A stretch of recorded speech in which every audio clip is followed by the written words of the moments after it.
तो अगर आप फ्री ई बुक्स और टेस्ट सीरीज पाना चाहते हैं तो हमारी एप्लीकेशन महाविद्या इकोनॉमिक्स को डाउनलोड कर लें। यहाँ पर आपको UGC NET, PGT economics, assistant professor, CUET PG economics, economics optional, B economics, M economics जैसे 250 से वैदिक कोर्स मिलेंगे। अब आप अपने घर बैठे हमारे हार्ड कॉपी नोट्स भी मंगा सकते हैं। इस वीडियो में हम आप बच्चों को प्रोडक्शन फंक्शन का एक टॉपिक करा रहे हैं जिसको हम बोलते हैं रिटर्न टू ऑफ स्केल। तो रिटर्न टू स्केल की 3 स्टेजेस हैं जिसके बारे में हम आपको डिटेल में बताएंगे। तो बच्चों ये सारी की सारी जो स्टेजेस हैं शुरू से बोलेंगे, बिल्कुल स्टार्टिंग से। हेलो दोस्तों इस वीडियो में मैं आप बच्चों को एक नया टॉपिक कराने वाला हूं जो है रिटर्न टू स्केल। तो बच्चों रिटर्न टू स्केल को मैं आपको स्टार्ट कराऊं उससे पहले मैं आपको ये भी बता देता हूं कि हमारी एप्लीकेशन के माध्यम से आप हमारे बहुत सारे कोर्सेज को एक्सेस कर सकते हो। इसके अलावा जो भी हम पीडीएफ नोट्स बना रहे हैं वो भी आपको एप्लीकेशन में जो स्टडी मटेरियल ऑप्शन है उसमें आपको मिल जाएंगी, तो वो भी आप एक्सेस कर सकते हो। तो बच्चों टॉपिक का नाम हम बता रहे हैं आप बच्चों को जिसको हम बोलते हैं रिटर्न टू स्केल। देखिए रिटर्न टू स्केल क्या होता है पहले हम वो समझ लेते हैं। मैं आपको सिंपल तरीके से समझाने की कोशिश करता हूं और एक अलग पेज हमने ले लिया है। देखिए हमारा एक होता है शॉर्ट रन और लॉन्ग रन। तो लॉन्ग रन की हम बात करते हैं बच्चों। लॉन्ग रन की लॉन्ग रन में हमारे पास में इतनी कैपेसिटी होती है कि हम लेबर को भी बढ़ा सकते हैं, साथ ही साथ कैपिटल को भी बढ़ा सकते हैं, क्योंकि हम ये मान के चल रहे हैं कि 2 ही फैक्टर हैं।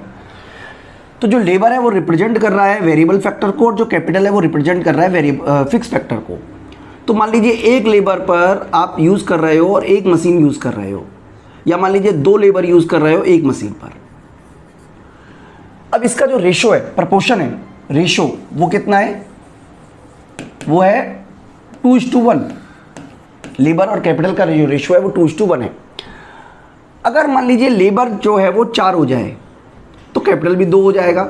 लेबर अगर 8 हो जाए तो कैपिटल 4 हो जाएगा। लेबर अगर 16 हो जाए तो कैपिटल 8 हो जाएगा। कोई और भी संख्या आप रख सकते हो, 3, 6 भी रख सकते हो, लेकिन इसका जो रेशो है, रेशो कांस्टेंट रहना चाहिए, बिल्कुल कांस्टेंट रहना चाहिए। तो इससे प्रोडक्शन पर जो असर पड़ता है उसको हम बोलते हैं रिटर्न टू स्केल। यानी कि रिटर्न टू स्केल का क्या मतलब हुआ कि जब आप लेबर को और कैपिटल को सेम प्रोपोर्शन में इंक्रीज कर रहे हो। सेम प्रोपोर्शन का क्या मतलब हुआ? इक्वल प्रोपोर्शन में जब आप इंक्रीज कर रहे हो तो आप देखोगे कि आपके प्रोडक्शन पर कोई ना कोई असर इसका देखने को मिलेगा। अब मैं आपको ये नहीं कह रहा हूं कि क्या असर देखने को मिलेगा, लेकिन देखने को तो मिलेगा। अब आपके टीपी मान लीजिए हम ऐसे मान लेते हैं, पहले 100 था, 220 हो गया, 440 हो गया और 800 हो गया। इसका मतलब ये जो प्रोडक्शन पे असर हुआ है इसी को हम बोलते हैं रिटर्न टू स्केल। तो देखिए यहां पे जैसा कि मैंने आपको बताया हुआ है कि a long run firm have sufficient time to increase all input to increase the production when the long run all factor are increase in same proportion. यहां पे सेम प्रोपोर्शन आप जरूर याद रखिएगा। Of output it is called return to scale. In long run there are 3 possibility. देखिए 3 possibility है, उसके बारे में मैं आपको यहीं पे समझा देता हूं। देखिए ये मैं छोटा कर लेता हूं। देखिए पहली पॉसिबिलिटी क्या है? नंबर 1 कि आपने लेबर को और कैपिटल को दुगना कर दिया, डबल कर दिया। 100% आपका लेबर और कैपिटल बढ़ा, 100% इनपुट बढ़ा, यानी कि इनपुट 100% बढ़ा। हम ये सिंपल मान लेते हैं, हम 50% भी मान सकते हैं, हम 30% भी मान सकते हैं, हम 10% भी मान सकते हैं, लेकिन हम सिंपल मान लेते हैं कि इनपुट जो है वो डबल हो गया। तो 3 पॉसिबिलिटी है। नंबर 1 कि जो आउटपुट है वो इंक्रीज हो जाए मोर देन 100%। एक तो ये पॉसिबिलिटी है। दूसरी पॉसिबिलिटी ये है कि आपका जो आउटपुट है वो इंक्रीज करेगा इक्वल टू 100%। एक पॉसिबिलिटी ये भी है बच्चों। और तीसरी पॉसिबिलिटी ये है कि आपका जो आउटपुट है वो इंक्रीज करेगा लेस देन 20%, लेस देन 100%। और तो कोई संभावना बनती नहीं है। अगर आप इनपुट को बढ़ाते हो 100% से तो आपका आउटपुट हो सकता है 100% इंक्रीज कर जाए, हो सकता है कि 100% से कम इंक्रीज करे, हो सकता है 100% के बराबर इंक्रीज करे। तीनों ही पॉसिबिलिटी है, इसके अलावा कोई और पॉसिबिलिटी नहीं है। अब मान लीजिए कि आपका जो आउटपुट है, मतलब आपने क्या किया, इनपुट को 100% बढ़ाया और आउटपुट आपका मोर देन 100% बढ़ा, इसको बोलते हैं increasing return to scale. Increasing return to scale का क्या मतलब है कि आपने इनपुट के 100% बढ़ने से आपका जो आउटपुट है वो 100% से ज़्यादा बढ़ गया, इसको बोलते हैं इंक्रीजिंग रिटर्न टू स्केल। आपने इनपुट को 100% बढ़ाया और आपका आउटपुट भी 100% बढ़ा, इसको बोलते हैं constant return to scale, constant return to scale.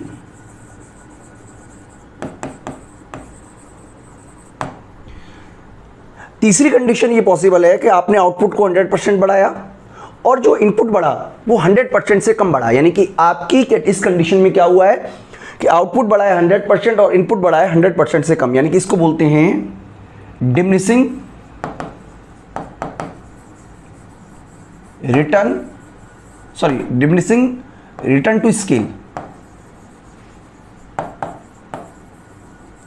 तो 3 बेसिस बच्चों हमने आपको बताया। अब तीनों बेसिस के ऊपर हम आपको एक टेबल और डायग्राम के थ्रू समझाते हैं और आपको कंसेप्ट समझ में आ जाए, ऐसी मैं उम्मीद रखता हूं। तो सबसे पहले हम बात कर रहे हैं नंबर 1,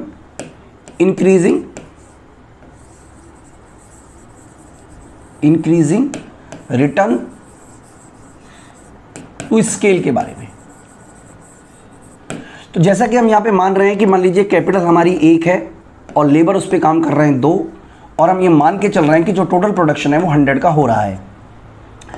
लेबर 2 हो गई, सॉरी कैपिटल 2 हो गई, लेबर 4 हो गया। इसका मतलब जो इनपुट राइज किया है वो डबल हुआ है इनपुट, या आप कह सकते हो 100% इंक्रीज हुआ है। और आपका आउटपुट जो है वो 220 हो गया। इसका मतलब इसे कह सकते हो आप कि ये वाला जो आउटपुट इंक्रीज हुआ है ये हुआ है 120%। जैसा कि आप देख पा रहे हो बच्चों, इनपुट 100% बढ़ने से आउटपुट 120% हो गया। इसका मतलब ये वाली जो स्टेज है इसे कहते हैं इंक्रीजिंग रिटर्न टू स्केल। जैसा कि यहाँ पे स्टेज है ये वाली scale, increasing return to scale. अगर हम इसको डायग्राम के थ्रू बताएं तो 2 तरीके से डायग्राम बना सकते हैं। पहला, यहां पे हम लिख देते हैं परसेंटेज चेंज इन आउटपुट, और यहां पे लिख देते हैं, या यहां पे सॉरी इनपुट कर देते हैं इनपुट, और यहां लिख देते हैं परसेंटेज चेंज इन आउटपुट। तो आप देख पा रहे हैं बच्चों कि इनपुट चेंज होने के मुकाबले आउटपुट में ज़्यादा चेंज हुआ है, यानी कि इनपुट कम चेंज हुआ है, आउटपुट ज़्यादा चेंज हुआ है। इसकी वजह से जो डायग्राम बनेगा वो इस तरीके से बनेगा। ठीक है, सिंपल शब्दों में बात समझ में आ गई होगी मैं उम्मीद करता हूँ, क्योंकि आपका जो इनपुट बढ़ा है वो कम बढ़ा है और आउटपुट जो चेंज हुआ है वो ज़्यादा चेंज हुआ है। कई बार इसको प्रोडक्शन आइसोकरेंट के कर्व के थ्रू भी दिखाया जाता है। आइसोकरेंट कर्व बच्चों अगर आपने नहीं सीखा तो आप एक बार देख लीजिएगा, यूट्यूब पे मेरी वीडियो भी है, और आने वाले वक्त में मैं आपको ये कोर्स में भी ऐड कर दूंगा। मान लीजिए ये हमारा एक IQ का लेवल है, जो हमारा है IQ1, जो कि 200 प्रोडक्शन को दिखा रहा है, या चलिए 100% प्रोडक्शन को दिखा रहा है। एक मिनट, इसको 100 लिख लेते हैं, 100 प्रोडक्शन को दिखा रहा है। अब सेम दूरी पर एक और प्रोडक्शन कर्व है जो कि आपको आर्टिफिशियल है, जो कि 200 को दिखा रहा है। लेकिन आपका जो प्रोडक्शन है वो यहां ना होके एक्चुअल वाला जो है वो इस जगह आया 220 पे। एक्चुअल वाला जो आया वो ये वाला आया 220 पे। इसका मतलब क्या हुआ कि ये अगर हम एक जोड़ देते तो उसको बोलते बच्चों एक्सपेंशन पाथ, विस्तार पथ। लेकिन बेसिकली आपको याद रखना है कि आपका जो प्रोडक्शन है वो इस तरीके से इंक्रीज किया है। अगर हम आपको समझाने की कोशिश करें कांस्टेंट रिटर्न टू स्केल की, देखिए कांस्टेंट रिटर्न टू स्केल भी समझ लेते हैं सिंपल तरीके से। कांस्टेंट रिटर्न टू स्केल, देखिए सिंपल शब्दों में कहें तो मान लीजिए आपके पास में कैपिटल थी 1, फिर आपने 2 कर दी, लेबर थे 2, आपने 4 कर दिए। प्रोडक्शन जो है वो पहले 100 था, अब 200 हो गया।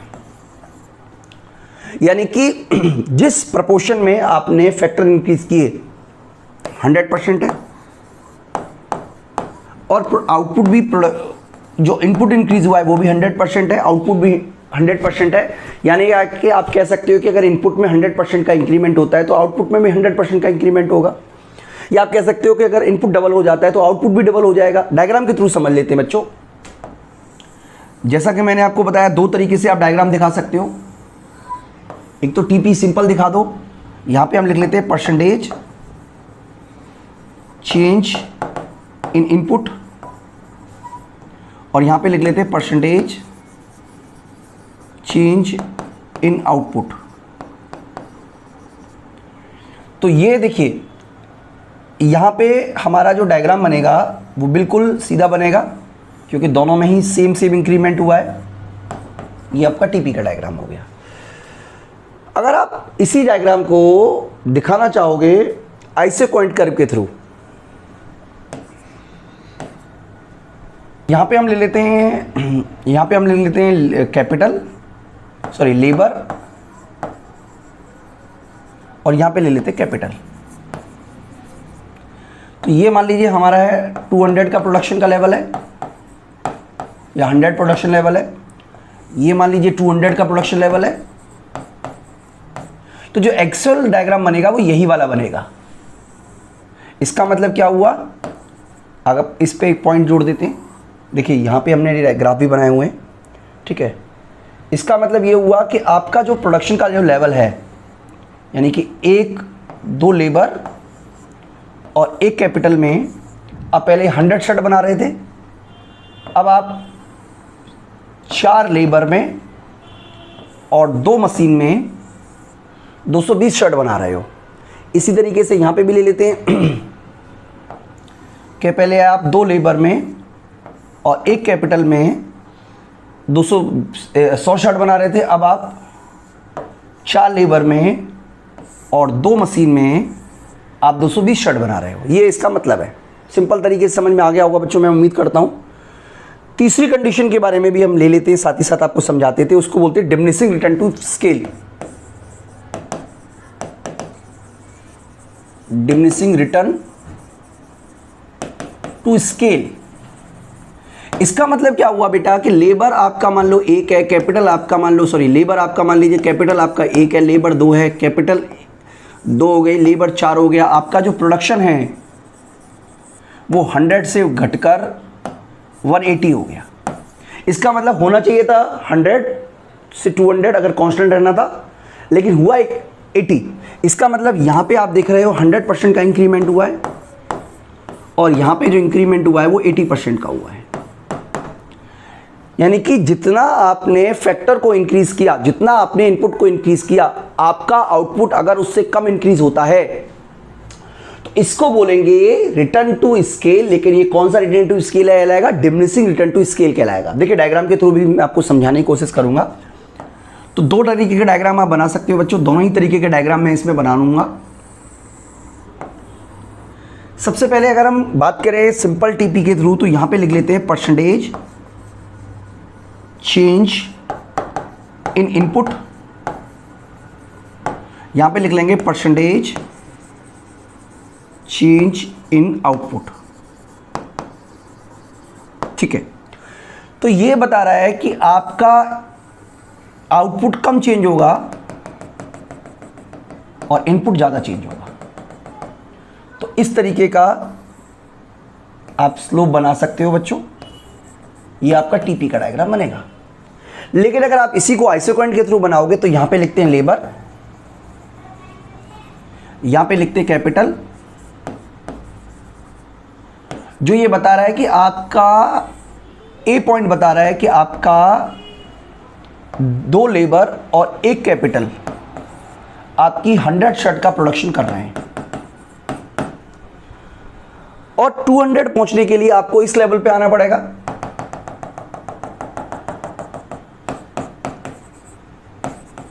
लेकिन आप एग्जैक्टली इस लेवल पे नहीं पहुंच गए, बल्कि इस लेवल पे ही आप रह गए, जो कि 180 का लेवल है। इसका मतलब क्या हुआ बच्चों कि आपने क्या किया, 4 लेबर ने और 2 कैपिटल ने आपको केवल बी पॉइंट पे पहुंचाया। तो ये जो डायग्राम बनाया है हमने, ये बनाया है डिमिनिशिंग रिटर्न टू स्केल का। तो बच्चों मैं उम्मीद करता हूं कि आपको अच्छी तरीके से कंसेप्ट समझ में आया होगा। देखिए इंक्रीजिंग रिटर्न टू स्केल जो लागू होता है वो होता है क्योंकि इकोनॉमीज ऑफ स्केल ज़्यादा होती हैं डिसइकोनॉमीज ऑफ स्केल से।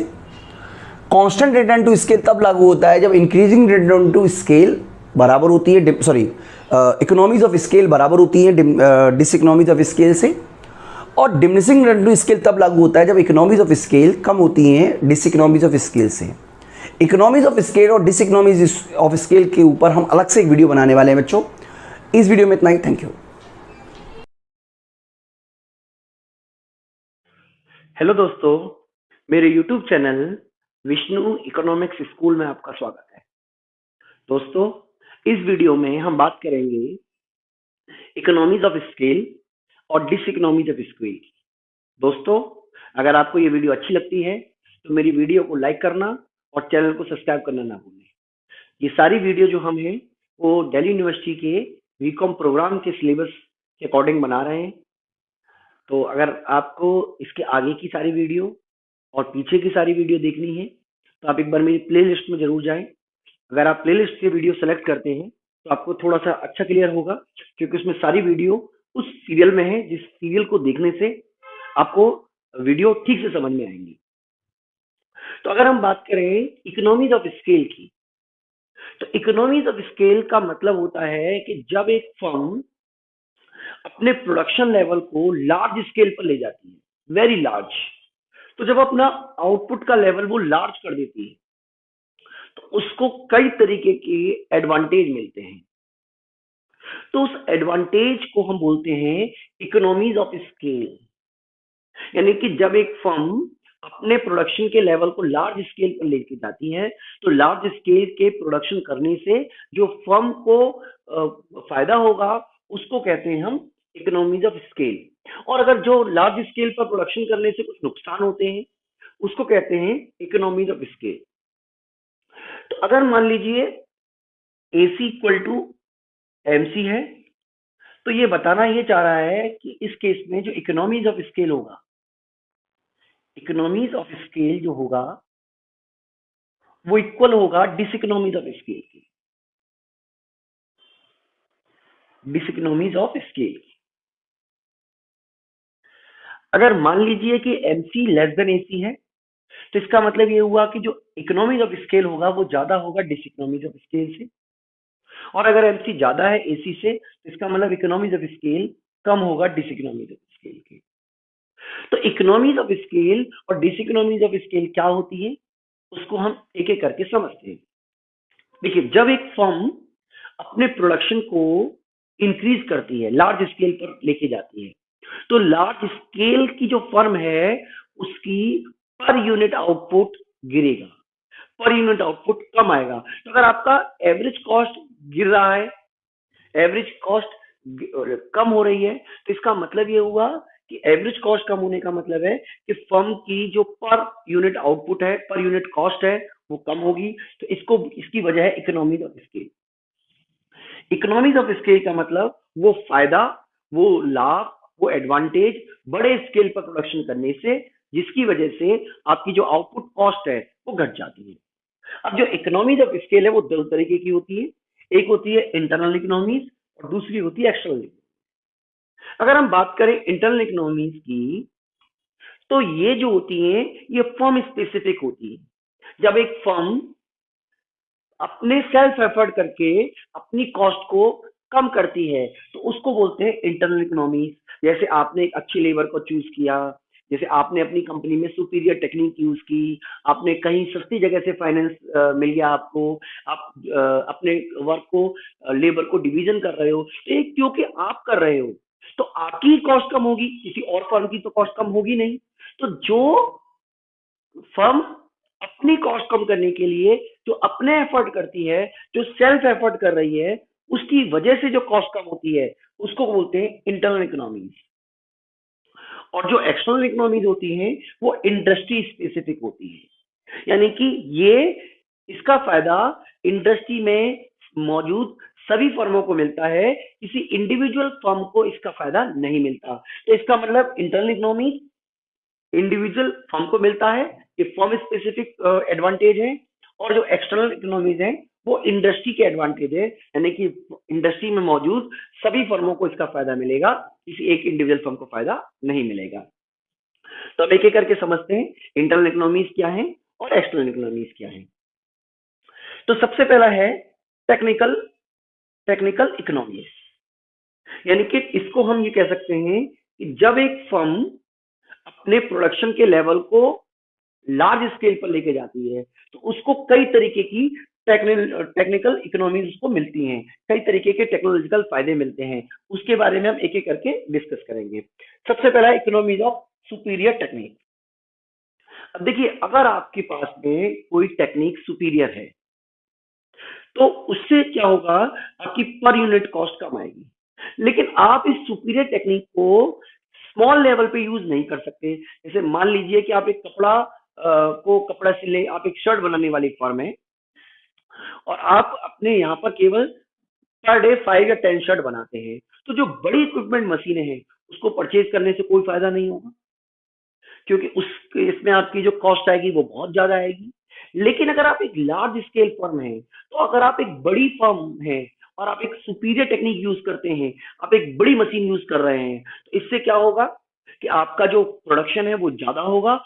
प्रोडक्शन ज्यादा होने का मतलब है कि आपकी जो पर यूनिट कॉस्ट है वो कम आएगी। तो इस केस में अगर लार्ज स्केल की फर्म है तो वो अच्छी टेक्निक, बड़ी टेक्निक, मॉडर्न टेक्निक, इन सभी टेक्निक का यूज करके ज्यादा आउटपुट कर सकती है। ज्यादा आउटपुट का मतलब है कि जो उसकी कॉस्ट है वो कम आएगी।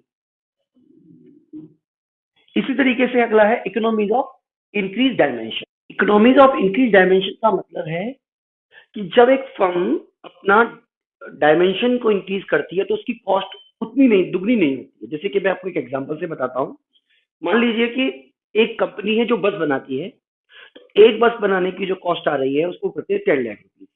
लेकिन अगर वो डबल डेकर बस बनाती है, डायमेंशन इंक्रीज करती है, डबल डेकर बस बनाती है, तो उसकी कॉस्ट जो होगी वो 20 लाख नहीं आएगी, बल्कि 12 लाख या 30 लाख।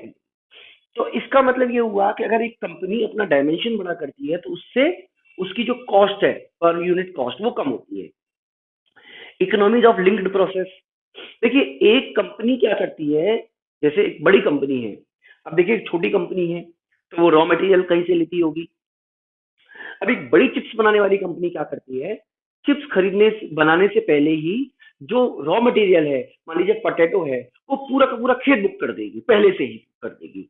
या पहले अपने जो ट्रक है वो खुद अपने पास रखेगी, या जो अपनी फैक्ट्री में जो मैन्युफैक्चरिंग यूनिट है उससे अलग अपना ही एक सेल्स डिपार्टमेंट रखेगी। तो क्योंकि उसके जो वर्क का प्रोसेस है उसके कई हिस्से होते हैं, कई सेगमेंट होते हैं, तो इन सभी सेगमेंट को फर्म अपने अकॉर्डिंगली अपने हिसाब से करती है। तो इसका मतलब लिंक्ड प्रोसेस बना लेती है। तो इसको भी हम कहते हैं टेक्निकल इकोनॉमी। अगर हम बात करें मैनेजरियल इकोनॉमीज की, तो जो लार्ज स्केल की फर्म होती हैं वो अपने पास में एक्सपर्ट मैनेजर, जो अपने काम में स्पेशलिस्ट होते हैं, जिन्होंने स्पेशलाइजेशन लिया होता है अपने काम में, उन सबको अपॉइंट करती है।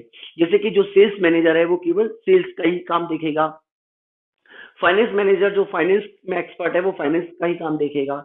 तो इस तरीके से मैनेजर के भी काम अलग अलग हिस्सों में डिवाइड होते हैं। तो इस तरीके से जो फर्म है उसको मैनेजर इकोनॉमिक्स की वजह से उसका आउटपुट ज्यादा होता है, और जो प्रोडक्शन होता है वो ज्यादा होने की वजह से जो कॉस्ट आती है वो कम होती है। अगला है मार्केटिंग इकोनॉमी। मार्केटिंग इकोनॉमीज का मतलब है सेल्स एंड परचेज की इकोनॉमी। अब देखिए, अगर सपोज कीजिए आप 1 किलो आलू परचेज करते हैं तो आपको पड़ेगा मान लीजिए 20 रुपीज का, और अगर आप 100 किलो परचेज करते हैं तो 100 किलो परचेज करने के लिए आपको 2000 नहीं पड़ेंगे, क्योंकि जब आप बल्क में सामान खरीदोगे तो आपको कोई ना कोई डिस्काउंट रेट भी आपको मिल जाएगा। तो हो सकता है कि 100 जो केजी आलू अगर आप परचेज करते हो तो वो आपको शायद 1000 में या 100 में या 1500 में मिल जाए। और ये जो कंपनियां होती हैं, जो बड़ी बड़ी कंपनियां होती हैं, ये बहुत बड़े बड़े सामान खरीदती हैं, लार्ज स्केल पे प्रोडक्शन करती परचेज करती हैं रॉ मटेरियल। तो इनको जो रॉ मटेरियल है वो सस्ता मिल जाएगा। साथ ही साथ ये जब सामान बेचती हैं तो ये सामान बेचती भी लार्ज स्केल पर है, तो इनको जो सेल करने का जो कमीशन होता है वो कम पड़ता है, तो इसको बोलते हैं मार्केट इकोनॉमी। अगली हम बात करें फाइनेंशियल इकोनॉमी की, तो जो लार्ज स्केल की फर्में होती हैं उनको कई तरीके की फाइनेंशियल इकोनॉमी भी मिलती है। जैसे मान लीजिए कि स्मॉल स्केल फर्म है, तो उसको या तो किसी बैंक से लोन लेना पड़ेगा या अपने ही पैसे का इन्वेस्टमेंट करना पड़ेगा। लेकिन जो लार्ज स्केल की फर्में होती हैं वो अपने शेयर इशू कर देती हैं। तो शेयर इशू करने का मतलब है कि मार्केट से पैसा मिल गया बिना किसी इंटरेस्ट देने के, या डिवेंचर इशू कर देती है, उसमें इंटरेस्ट तो देना पड़ता है पर वो जो बैंक से इंटरेस्ट रेट होता है उससे काफी कम होता है। तो इसका मतलब है कि इनको कई तरीके के ऑप्शन और भी हैं जिसकी वजह से इनको काफी सारा फायदा हो जाता है, इनकी जो कॉस्ट आती है वो कम आती है। तो जो लार्ज स्केल की फर्में होती है उनके पास होती है रिस्क बेयरिंग इकोनॉमी। इसका मतलब रिस्क बेयरिंग इकोनॉमी का मतलब है, जैसे मैं आपको एक एग्जांपल से समझाता हूँ। जैसे मान लीजिए कि एक स्मॉल फर्म है, वो केवल एक गुड्स बनाती है, तो अगर उसकी डिमांड घटी तो सारा का सारा बिजनेस बैठ जाएगा। लेकिन जो लार्ज स्केल फर्म होती है वो कई तरीके की गुड्स बना सकती है और वो अपने मार्केट को इस तरीके से डिवाइड करती है कि अगर एक चीज का नुकसान होता है कहीं और से फायदा हो जाए, तो वो अपने वर्क को भी अपनी गुड्स को भी कई हिस्सों में डिवाइड कर सकती है। उसके पास कई तरीके के मार्केट, अलग अलग मार्केट होते हैं, इंडियन मार्केट हो सकता है, इंटरनेशनल मार्केट हो सकता है, और भी कई तरीके के मार्केट वो अपना खुद क्रिएट कर सकती है। तो ये जो फायदे हैं सारे के सारे, ये स्मॉल फर्म को नहीं मिलता। तो ये सारे के सारे फायदे किसको मिलते हैं? Large scale firm. Labour economy. Labour economies का मतलब है कि एक फर्म जो लेबर यूज करती है उसको काम के अकॉर्डिंग वो डिवाइड कर देती है। तो जब जैसे सपोज कीजिए कोई कपड़े की बनाने वाली कंपनी है, तो कपड़ा काटने वाले अलग होंगे, कपड़ा सिलने वाले अलग होंगे, पैक करने वाले अलग होंगे, पब्लिक से डीलिंग करने वाले लोग अलग होंगे। तो इसमें जो व्यक्ति जो जो लेबर एक काम कर रहा होता है वो उसमें एक्सपर्ट बन जाता है, स्पेशलाइज्ड हो जाता है। तो उस इससे क्या होगा? लेबर की एफिशिएंसी इंक्रीज होगी, और लेबर की अगर एफिशिएंसी इंक्रीज होती है तो पर यूनिट जो कॉस्ट है वो घटेगी। इसी तरीके से ये सारी की सारी हैं इंटरनल इकोनॉमी। एक्सटर्नल इकोनॉमीज के बारे में हम आपको बता चुके हैं कि ये इंडस्ट्री को मिलती हैं, यानी कि इसके लिए फर्म कोई कोशिश नहीं करता। जैसे मान लीजिए कि किसी मार्केट में मेट्रो बन की जाती है, मेट्रो स्टेशन बन जाता है, तो मेट्रो स्टेशन बनने का फायदा किसी एक फर्म को नहीं होगा बल्कि उस इलाके की सभी फर्मों को होगा। तो ये जो होता है ये है एक्सटर्नल इकोनॉमी। इसमें सबसे पहला है इकोनॉमीज ऑफ कंसिडरेशन। जैसे मान लीजिए कि एक फर्म है इस इलाके में और दूसरी फर्म इस इलाके में है, तो इससे अच्छा ये होगा कि सारी फर्में अगर एक इलाके में आ जाए, इसको एक इलाका बना दिए, तो इसको बोलते हैं इकोनॉमीज ऑफ कंसिडरेशन। अब इससे क्या होगा कि जो लेबर है, एफिशिएंट लेबर, अब इसी मार्केट में अवेलेबल हो जाएगा। पहले आपको एफिशिएंट लेबर को हायर करने के लिए ज्यादा पैसे देने पड़ते थे, लेकिन क्योंकि अब पूरी की पूरी इलाका ही फैक्ट्रियों का बन चुका है, तो वहां पर आपको लेबर इजिली अवेलेबल हो जाएगा। आपको फाइनेंशियल सर्विसेज आराम से अवेलेबल हो जाएंगी, आपको ट्रांसपोर्ट की फैसिलिटीज आपको इजिली अवेलेबल हो जाएगी। यानी कि हो सकता है कि पहले कोई सामान लेने के लिए आपको बाहर जाना पड़ता हो, अब कंपनी आपके पास ही सामान देने आ जाएगी क्योंकि और भी कंपनियों को उसको सामान देना है। तो इस तरीके से कई तरीके के फायदे होंगे, इन सभी फायदों को हम बोलते हैं इकोनॉमीज ऑफ कंसिडरेशन। दूसरा फायदा है इकोनॉमीज ऑफ डिसइंटीग्रेशन। अब देखिए मान लीजिए एक कंपनी है, ये कपड़े की कंपनी है, ये सॉरी ये आपका क्लोथ तैयार करती है। तो इसमें क्या फायदा होगा कि क्लोथ कर बनाने के लिए बहुत सारी कंपनियां उसको और बन जाएंगी जो आसपास में उसकी हेल्प करेंगी। कुछ केवल कपड़े को रंगने का काम करेंगी, कुछ केवल बटन बनाएंगी।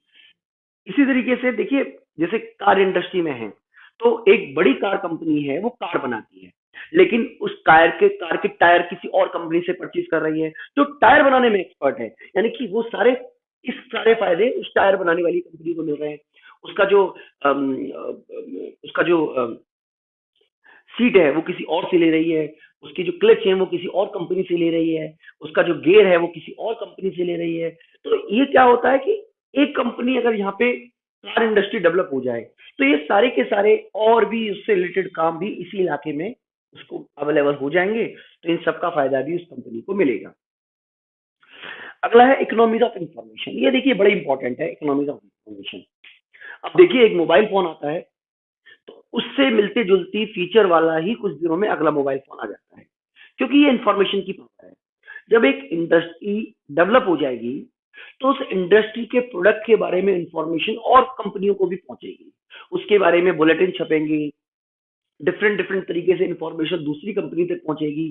तो इस जो इंफॉर्मेशन है, इसका फायदा सभी कंपनियों को होगा, और वो उस कॉस्ट पर जा पाएंगी, उस टेक्निक को यूज कर पाएंगी सभी फर्में, जिससे उनकी कॉस्ट घटे। तो ये एक फायदा होगा एक्सटर्नल इकोनॉमीज का। तो ये हमारी इंटरनल इकोनॉमीज थी, ये हमारी एक्सटर्नल इकोनॉमीज थी। अगर हम बात करें डिसइकोनॉमीज ऑफ स्केल की, तो देखिए डिसइकोनॉमीज ऑफ स्केल का मतलब हुआ कि जब एक फर्म अपने ऑप्टिमम पॉइंट से ज्यादा आउटपुट लेवल को ले जाती है, तो जैसे ही अपने ऑप्टिमम पॉइंट से आउटपुट लेवल वो ज्यादा करती है, तो फर्म को कई तरीके की डिफिकल्टीज आती हैं, कई तरीके की प्रॉब्लम्स आती हैं। इससे क्या होगा कि जो लेवल ऑफ आउटपुट है वो इंक्रीज अगर फर्म करती है, तो उसकी जो कॉस्ट है वो बढ़ेगी। यानी कि जो एडवांटेज था लार्ज स्केल का, वो एडवांटेज ना रह के डिसएडवांटेज हो जाएगा। तो इस कंडीशन को कहते हैं डिसइकोनॉमीज ऑफ स्केल। अब इसके अंदर होता है एक इंटरनल डिसइकोनॉमी जो एक फर्म को बियर करनी पड़ती है, जैसे कि है टेक्निकल डिसइकोनॉमी। यानी कि जब लार्ज स्केल की फर्म हो जाएगी, बियॉन्ड ऑप्टिमम पॉइंट काम करेगी, तो इस बात के चांसेस हमेशा बने रहेंगे कि कोई ना कोई डैमेज हो जाए टेक मशीन को, एक्सीडेंट के चांसेस बने रहेंगे। तो इस तरीके से जो कॉस्ट होगी वो पर यूनिट कॉस्ट जो होगी वो बढ़ेगी। फाइनेंशियल डिसइकोनॉमी, कई बार फर्म जो है वो अपना आउटपुट लेवल इतना इंक्रीज कर लेती है कि उसको बनाने के लिए उसको मार्केट से फाइनेंस लेना पड़ेगा। कई बार उसका जो डेप्थ है वो इंक्रीज हो जाती है, जो फाइनेंशियल जो जो ऑपरेटिंग पैसा चाहिए होता है, जिसे आप कैश रिजर्व रेशियो से पता करते हैं, वो काफी कम हो जाता है। तो जब कैश नहीं होगा, तो चाहे आपके पास कितनी भी बड़ी असेट्स क्यों ना हो, आप चाहे अरबों रुपए के मालिक क्यों ना हो, लेकिन मेन पैसा कैश होना चाहिए जेब में। तो अगर आपके पास में कैश नहीं है, तो फाइनेंशियल डिसइकोनॉमीज की वजह से आपको हो सकता है किसी कंपनी से बड़ी बड़ी हैवी इंटरेस्ट रेट पर आपको हो सकता है कि लोन लेना पड़ जाए। तो इस तरीके की इकोनॉमीज को डिसइकोनॉमीज को बोलते हैं फाइनेंशियल डिसइकोनॉमी। चाहे कंपनी कितनी भी क्यों ना हो, हमेशा रिस्क बियरिंग इकोनॉमीज की बात कर रहे हैं। कंपनी चाहे कितनी भी बड़ी क्यों ना हो, लेकिन उस सब के आगे एक ये होता है कि रिस्क लेने की कैपेसिटी होती है। तो अगर एक फर्म अपने आउटपुट को बढ़ाती है रिस्क अपने ऑप्टिमम लेवल से ज्यादा, तो हो सकता है कि उसको लॉस भी हो जाए। मैनेजर डिसइकोनॉमीज, यानी कि मैनेजर कई बार ओवरबर्डन हो जाता है। तो अगर मैनेजर ओवरबर्डन है, तो उसका काम करने की एफिशिएंसी कम हो जाएगी। हो सकता है कि उसकी वजह से कुछ लॉसेस भी कंपनी को उठाने पड़े। तो मेरा मतलब ये है कि हर जगह एक ऑप्टिमम लेवल होता है। तो अगर आप ऑप्टिमम लेवल तक काम करोगे, तो आपको मिलेगी इकोनॉमीज ऑफ स्केल, और अगर ऑप्टिमम लेवल के बाद तक आउटपुट करोगे, तो आपको मिलेगी डिसइकोनॉमीज ऑफ स्केल। अगला है एक्सटर्नल डिसइकोनॉमी।